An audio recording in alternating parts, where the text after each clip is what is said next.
ये बात उस वक्त की है जब मोहम्मद रफ़ी साहब 2 महीने के लिए विदेश टूर पर कॉन्सर्ट के लिए जाने वाले थे।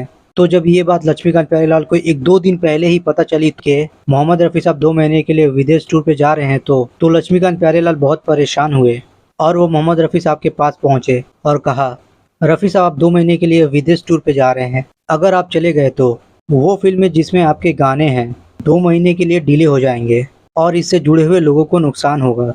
हमें इन फ़िल्मों के गाने रिकॉर्ड करने होंगे।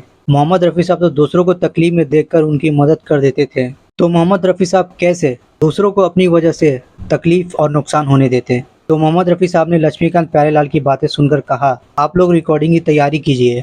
मैं 1 दिन में सारे गाने गाऊँगा। तो लक्ष्मीकांत प्यारेलाल मोहम्मद रफ़ी साहब की बातों से सैटिस्फाइड होकर चले गए। तो मोहम्मद रफ़ी साहब अगले दिन फ़िल्मों के गाने रिकॉर्ड करने के लिए सुबह 10 बजे टार्डियो के फेमस लैब में पहुंचे। मोहम्मद रफ़ी साहब को 4 अलग-अलग एक्टरों के लिए 6 गाने रिकॉर्ड करने थे। तो मोहम्मद रफ़ी साहब ने 10 बजे से गाना रिकॉर्ड करना शुरू कर दिया और एक के बाद एक सारे गाने 4 अलग-अलग एक्टरों के अंदाज में 4 अलग-अलग एक्टरों के लिए गाने 11 बजे तक रिकॉर्ड करते चले गए। मोहम्मद रफ़ी साहब ने इस रिकॉर्डिंग में राजेंद्र कुमार की 1969 की फ़िल्म अनजाना के लिए 2 गाने रिकॉर्ड किए।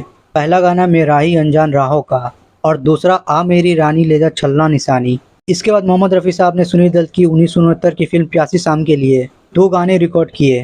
पहला गाना आवारा माझी जाएगा कहाँ, दूसरा गाना यारो मेरा साथ निभाओ। इसके बाद मोहम्मद रफ़ी साहब ने जितेंद्र की 1970 की फ़िल्म माँ और ममता के लिए एक गाना रिकॉर्ड किया और वो गाना था अपने नैनों को समझा ले। इसके बाद मोहम्मद रफ़ी साहब ने धर्मेंद्र की 1970 की फ़िल्म मन की आंखें के लिए एक गाना रिकॉर्ड किया और वो गाना था दिल कहे रुक जा रे रुक जा। तो मोहम्मद रफ़ी साहब ने 13 घंटों में 4 अलग-अलग एक्टरों के अंदाज में 6 गाने रिकॉर्ड किए लगातार गाकर। मोहम्मद रफ़ी साहब ने इन गानों को क्या शानदार गाया है।